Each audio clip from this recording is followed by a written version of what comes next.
Welcome back to Americade, guys. We are here at the demo lot, specifically BMW Motorrad, and we are going to take out the new R18 Transcontinental.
Alright guys, welcome back to Americade. We are here on the BMW R18 Transcontinental.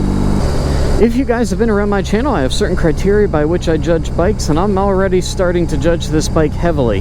Some things good, some things not so good. So let's start discussing those, shall we? First and foremost, we're going to talk about comfort. Comfort comes in two forms: seat and riding position.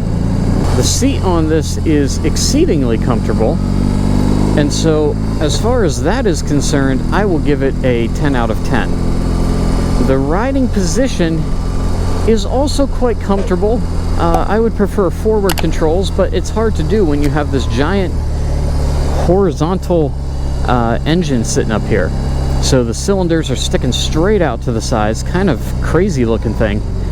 So kind of hard to get forward controls there. So your feet are more directly under you in a very 90-degree type seated position.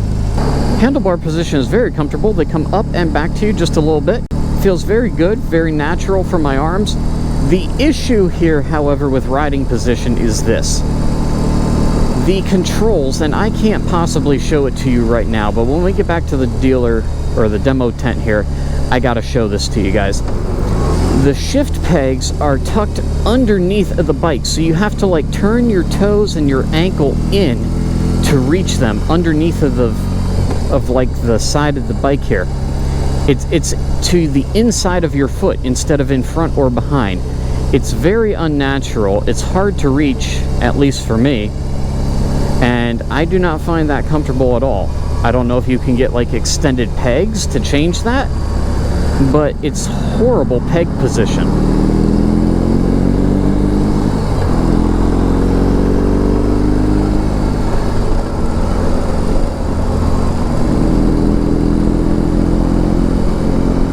Let's talk about power. We are out here on the highway doing about 90 in 6th gear. The wind buffeting is minimal at that point, very minimal.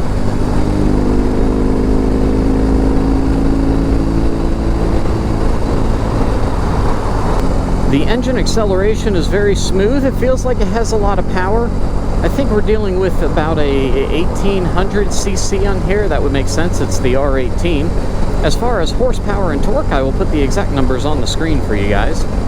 But it feels like it has plenty of power. I'm not getting a whole lot of wind and buffeting out here on the highway. It's very nice. I would be very comfortable on this going cross country. Again, the only critique with that would be this shifting situation with where the shift pegs are. It's just not great. BMW needs to mess with that design a bit and make it better. They could improve that greatly. So as far as comfort, pretty good. Just an issue with the riding position and those pegs. As far as power is concerned, plenty of good power out on the highway. And now as far as handling is concerned, we are about to take it in the twisties and we will see how it handles in the curves. One other quick thing to note about the engine here, it has 3 modes: rock, rain, and roll. So rock is what we've been in the whole time. That's its sportiest mode.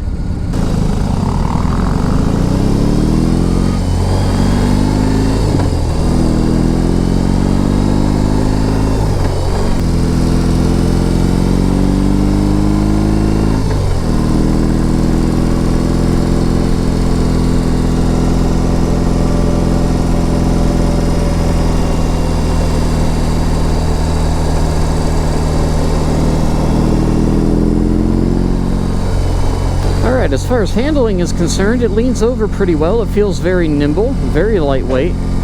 In fact, the handling is pretty superb, I would say. Just the lightest touch to the handlebar side to side, very flickable. It leans very easily.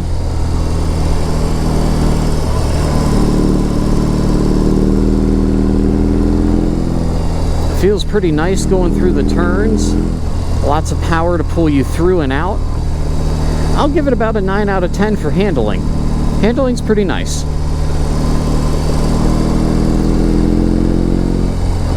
The last part of the equation is the style of the bike, the look of it. I like the look of the engine. It felt a little weird on startup. It shook the bike a whole lot more side to side during startup than a normal bike with the cylinders in an upright position. So that was a little weird. Obviously, with them out there to the sides, you can't have a forward riding position for your legs to stretch out, which I don't really like that much. But I do like the look of the bike as far as the pearlescent purple color and the style, the angle, the shape of it. It looks very nice. It's a pleasing bike to look at. I'm not usually a fan of chrome. In fact, I pretty much hate chrome. But on this bike, I think it looks pretty good. So here's what I'm talking about, guys. Your foot is sitting here, and then to get to the shifter, you got to come up and back for the heel or over and under for this. It's not comfortable. It was a really stupid design because your foot is really sitting out here, and then you have to go down and lift or come way back up here and turn into the bike. Just a terrible design on that shifter. As far as the menu is concerned, you can go up to no menu, down to radio, choose your sources. So you've got Sirius XM, you've got FM, AM radio, you've got Bluetooth. If we go back to menu here, you've got navigation, telephone, so if you're hooked up to phone and media, you can get to that. We'll go into navigation here. Oh, got to be connected to your phone, or they don't have the GPS module installed on this particular bike. So it's got lots of great info, but really the best part is the size of the screen. So here on the vehicle info screen, we've got service, miles till empty, volts, PSI, front and rear, good bike info. So overall, it's your basic infotainment system. Again, what makes it really nice is just the fact that the screen is so freaking big. As far as storage, we can push down here, lift up our handlebar, and you have a nice storage compartment. Close that. And in the rear, I'm guessing we push here. Aha. Very nice. Overall, my entire impression of this bike. The bike itself, for being a touring bike, it's smooth, it's got good power, it's very comfortable. The windshield does a great job getting the wind up and over your head. No buffeting on the highway. It was very nice. The handling is great. And the looks, you know, that's subjective to everyone, but I think it looks pretty good. My biggest complaint is going to be this shifting and where the shifter is positioned. I mean, my foot is centered perfectly where it's supposed to be, right in the middle of the floorboard. And trying to shift this thing is an absolute bitch. Having to turn my foot in and get right in there to shift it. It puts my foot really close to the bike, makes it really hot, and BMW just kind of screwed that part of the whole design up, I think. If you could change that with like a different shifter or a different peg or something, you'd be all right. You know, that would be okay. So as long as that's changeable to some degree, this would be an excellent bike. But as it is, that was a poor design on BMW's choice right there. Let me know what you guys think down in the comments. Have you ridden this? Do you want to ride it? Did I miss anything that maybe I should have talked about on this bike? Let me know in the comments. I love hearing from you guys. If you guys liked this video or found it helpful, please hit that thumbs up button. That helps us crack the YouTube algorithm and get this video out to more viewers.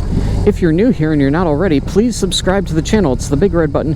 Click the bell icon next to it. That will give you guys notifications when there are new videos to watch right here on MotoBlade. Thank you guys so much for watching. Until next time, y'all know what to do. Be careful out there on the road. Ride safe, ride on. I'll catch y'all in the next video. Deuces.